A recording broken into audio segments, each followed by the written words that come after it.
গর্ভাবস্থার দ্বিতীয় সপ্তাহ। কি ঘটে শিশু ও মায়ের শরীরে? গর্ভাবস্থার প্রথম সপ্তাহ পেরিয়ে এখন দ্বিতীয় সপ্তাহে। তুমি হয়তো এখনো প্রেগনেন্ট কিনা নিশ্চিত জানো না, তবে তোমার শরীর জানে সে এক অসাধারণ দায়িত্ব নিতে চলেছে। এরই মধ্যে তোমার ছোট্ট সোনামণি এখন তৈরি হওয়ার পথে এক ধাপ এগিয়ে গেছে। শিশুর শরীরে কি ঘটে? দ্বিতীয় সপ্তাহে তোমার ডিম্বাণু হয়তো অবশেষে শুক্রাণুর সাথে মিলিত হয়েছে, মানে ফার্টিলাইজেশন শুরু হয়ে গেছে। শুক্রাণু আর ডিম্বাণু মিলে একটা ছোট্ট জায়গা তৈরি হয়েছে। সেটি ফ্যালোপিয়ান টিউব দিয়ে ধীরে ধীরে ইউটেরাসের দিকে যাচ্ছে।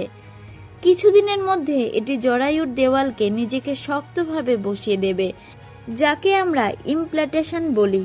তোমার সোনামণির প্রথম বাড়ি তৈরির জন্য প্রস্তুত। এবার শুনবো মায়ের শরীরে কি ঘটে।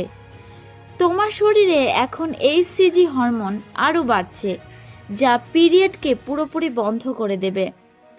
প্রোজেস্টেরন হরমোন বেড়ে যাবে, ইউটেরাসের দেওয়াল মোটা করবে যাতে ভ্রূণ নিরাপদে থাকতে পারে। এই সময়ে ইমপ্ল্যান্টেশনের কারণে কারো কারো হালকা গোলাপি বা বাদামি রঙের রক্তক্ষরণ হতে পারে, তবে চিন্তা করো না, এটা স্বাভাবিক। কারো কারো ক্ষেত্রে খুব হালকা মর্নিং সিকনেস শুরু হতে পারে। এছাড়া জরায়ুর প্রস্তুতি নেওয়ার জন্য তলপেটে হালকা টান অনুভব করতে পারো। এখন করণীয় কি? এখনও যেহেতু গর্ভাবস্থা নিশ্চিত নয়, তাই নিজেকে সুস্থ রাখা সবচেয়ে জরুরি। প্রতিদিন ফলিক অ্যাসিডের সাপ্লিমেন্ট নেওয়া চালিয়ে যাও। এটা শিশুর ব্রেন ও স্পাইনাল কর্ড গঠনে খুবই জরুরি। হাইড্রেটেড থাকো, প্রচুর জল পান করো, ক্ষতিকর জিনিস থেকে দূরে থাকো।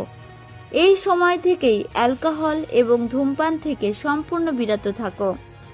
রিল্যাক্স করো, দুশ্চিন্তা না করে মনকে শান্ত রাখো।